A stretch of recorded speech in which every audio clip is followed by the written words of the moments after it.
exploratory testing. From the name itself, you can sense exploratory is nothing but to explore the application. The tester will be given with an application and he can explore the application and he can test it in his own way. There will be no restrictions and he can test it in his own way. For example, I have an app which deals with the orders, food orders, and there will be a set of hotels displayed according to the location selected. Whenever a different location is selected in the app, the different restaurants will be displayed according to the location, and you can place the order for the food and you can pay it online. And if there is a delivery, there will be a different payment method, and if there is a pickup, there will be a different payment method. You can have COD for pickup, whereas for delivery you will not have COD, cash on delivery. These are some of the options in the app. I am giving this app to a tester. The tester, while doing exploratory testing, he can do however he wanted to do. He can first start with the look and feel of the application. The application is looking good. Whenever I touch the screen, it is going to the home page. Whenever I press back, it is expected to come to this page, but it is not coming. So he can just check the look and feel of the application. This exploratory testing majorly covers the UX UI part, because whenever I'm giving you a new app, hey, look at this app, this is so cool. So you will try to use that app, and you should like it when it is user friendly. That is called as exploratory testing. That is the main focus on exploratory testing, because you don't have a set of test cases to follow. So you can just try to use the app initially before testing. So naturally your focus will be on the UX UI part in exploratory testing. So here it is up to the idea of the tester. However he want to test, he can test. It's completely on the tester.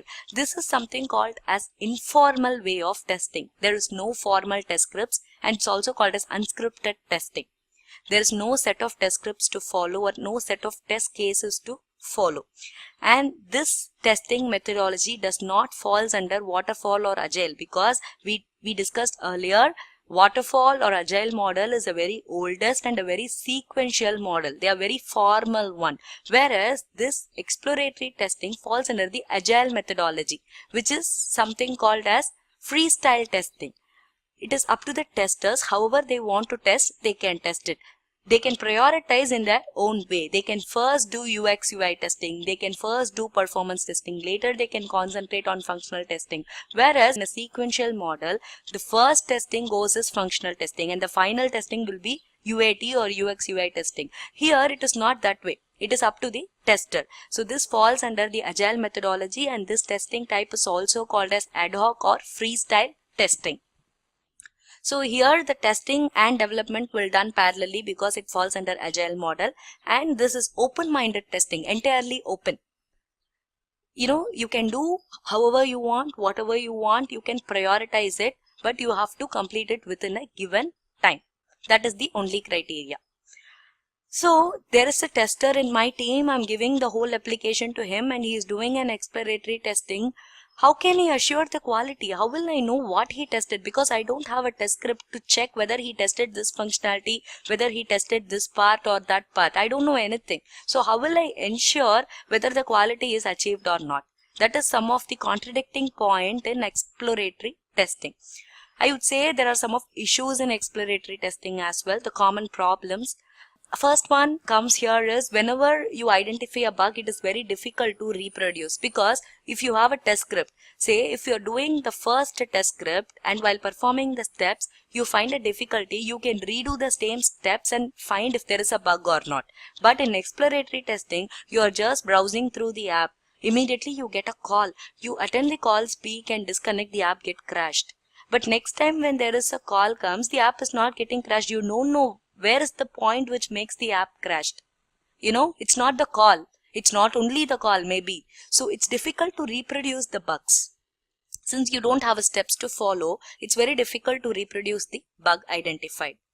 And this is an unstructured testing. So it has very less chances of automation, because you don't know what you're going to test. So you cannot automate it. You yourself don't know how you're going to do the testing, what is the approach, what you're going to test first. So in that case, it's very difficult to automate as well.